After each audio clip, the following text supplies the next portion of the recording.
Écoute, on a ça aussi en commun. Moi non plus, je consomme plus du tout de porno. Je consomme de temps en temps.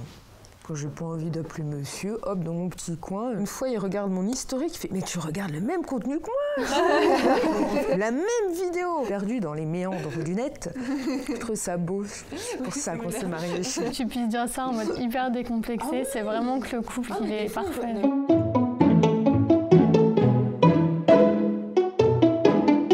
Nikita Bellucci, je travaille dans l'industrie du porno depuis 12 ans. Je milite beaucoup pour la non-accessibilité du X aux mineurs. Et ben moi je suis Olympe de G, je suis réalisatrice et autrice de pornographie féministe et alternative. Et puis j'écris sur le consentement. Et moi c'est Anna, je suis militante queer asexuelle et pareil, je commence à écrire un petit peu à ce sujet. Tu as déjà ressenti une forme de pression, d'injonction au sexe? Bah oui.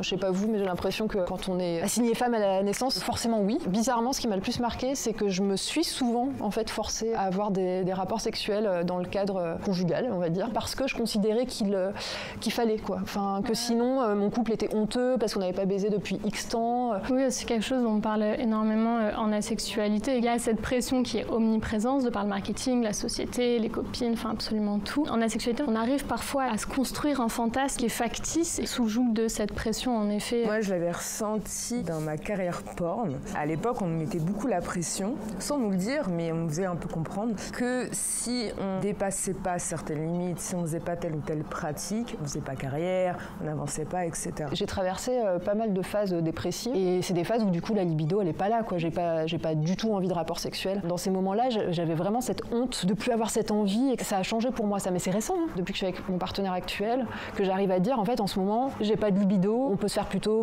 des massages, mais tout ce qui est génital en fait j'ai vraiment zéro envie. Si j'ai des copines qui me disent mais nous depuis on s'est rencontrés, on baise une fois par jour et tout, je suis là putain, ça me fout quand même une forme de pression. Justement, je trouve que de par cette norme, on a tendance à voir la sexualité juste par pénétration, pas pénétration, et c'est encore plus exacerbé dans le porno parce que tout de suite pour qu'il y ait fantasme, il faut que ça aille dans le trash. Alors qu'en fait, quand on se laisse justement avoir ces moments de pause et qu'on arrive à prendre du recul sur cette pression, on se rend compte qu'en fait la sexualité c'est bien plus profond. On peut vraiment chercher l'intimité dans la moindre chose et qu'il n'y a pas besoin ni d'orgasme, ni de stimulation, ni vraiment de pénétration. Alors, une actrice porno peut-elle ne pas avoir envie de sexe? Du coup, je me pose la question. Oui, au début, moi, je m'éclatais sur mes scènes. Je m'éclate toujours autant, mais je prends plus du tout de plaisir et je ne suis pas dans cette recherche de plaisir. Je n'ai même pas envie que l'acteur prenne du plaisir avec moi.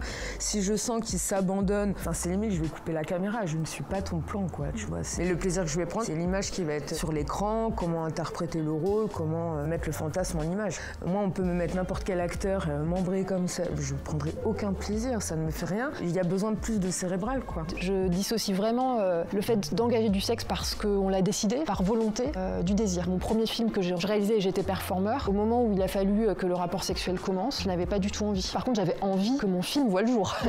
J'ai jamais simulé, enfin en tout cas pas avec talent. Et du coup, j'avais une grosse angoisse de oh là là, ça va faire faux et tout. Donc il fallait absolument que je jouisse. Donc j'avais prévu un Magic Wand, tu vois, enfin c'est un gros sextoy bien qui envoie des vibrations bien énervées. Je m'étais dit voilà, je vais finir avec ça. Parce que je fais le lien quand on est asexuel. Moi par exemple, je défends le fait que je puisse avoir des rapports avec mon copain tout en étant asexuel. Et je pense que là, on a un truc vraiment commun qui est que je crois vraiment qu'on puisse avoir des rapports et y prendre une forme de plaisir, que ce soit un accomplissement professionnel par exemple ou un accomplissement social avec mon compagnon, sans avoir de désir sexuel, sans être drivé par cette espèce d'appétit un peu animal que perso je connais pas et que j'ai jamais ressenti. Ne pas avoir de relations sexuelles, ne serait-ce pas la solution à toutes ces injonctions au sexe dans notre société? Non, je pense qu'en fait, de manière générale, devoir ou ne pas devoir, c'est jamais la bonne solution à quoi que ce soit. La seule solution, c'est d'œuvrer pour avoir le choix et pouvoir avoir le droit de se sentir tel qu'on est, et que je pourrais ne plus jamais avoir de relation sexuelle, que ça me ferait absolument rien. Et j'avoue, je comprends pas le désir des autres et je comprends pas ce fonctionnement, mais c'est pas parce que je le comprends pas que je l'accepte pas. Donc je dirais jamais à personne, ah bah si tu veux être plus heureux, arrête de coucher. Bah moi, j'aurais plus de boulot, donc... Je vais être au chômage, donc non. Oh bah attends, t'as le droit d'en avoir une autre. Ouais, merci. Le sexe à 20 ans, le sexe à 40, le sexe à 60 ans. Ben oui, il y a du sexe à tous les âges. Enfin, à partir du moment où tu es majeur et vacciné. Enfin, non, qu'il y a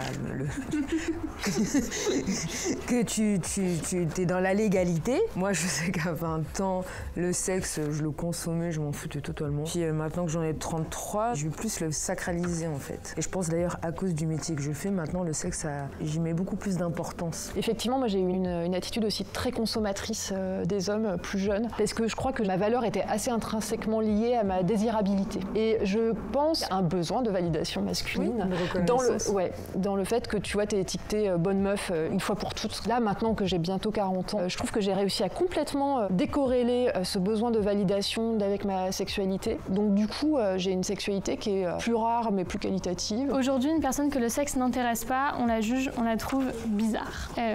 Du coup, d'office, je me sens très concernée. Oui. Après, la plupart des gens qui ne sont pas intéressés par le sexe vont pas en parler. Donc, mon parcours il est particulier puisque moi, j'en parle ouvertement. C'est le premier truc qu'on voit sur mon Insta. Évidemment qu'on est jugé, qu'on est trouvé étrange. Ce que je comprends en même temps parce qu'on est tellement en marge de justement ce qui fait le ciment un peu de la société que les gens comprennent pas juste comment mon corps fonctionne, comment ma vie fonctionne, comment ma relation fonctionne. Pour ma part, je traverse de longues phases où je n'ai pas du tout envie de sexe. Moi, je me retrouve pas mal dans ce qu'écrit Ovid, où elle dit le secret le mieux gardé, c'est que les gens ne baissent pas. Tu sais, moi, mon conjoint, il a eu une phase où il avait pas de libido. Et en fait, je me suis retrouvée à culpabiliser de honte, à me dire mais est-ce que c'est moi? Est-ce que...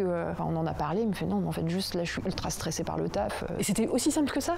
Je savais putain, mais en fait, c'est aussi simple que ça. Le porno peut-il faire face aux injonctions au sexe dictées par notre société? Eh bien, je crois que oui. Si j'ai voulu faire du porno, en tant qu'autrice et réalisatrice, c'était justement pour proposer des voies alternatives, pour montrer qu'on peut avoir un rapport sexuel qui n'est pas pénétratif. Et je pense qu'on peut montrer notre forme de porno un peu plus réfléchie et arrêter de prendre le consommateur pour un ouf qui a juste besoin de se soulager. Je pense qu'on a besoin de leur faire travailler le cérébral.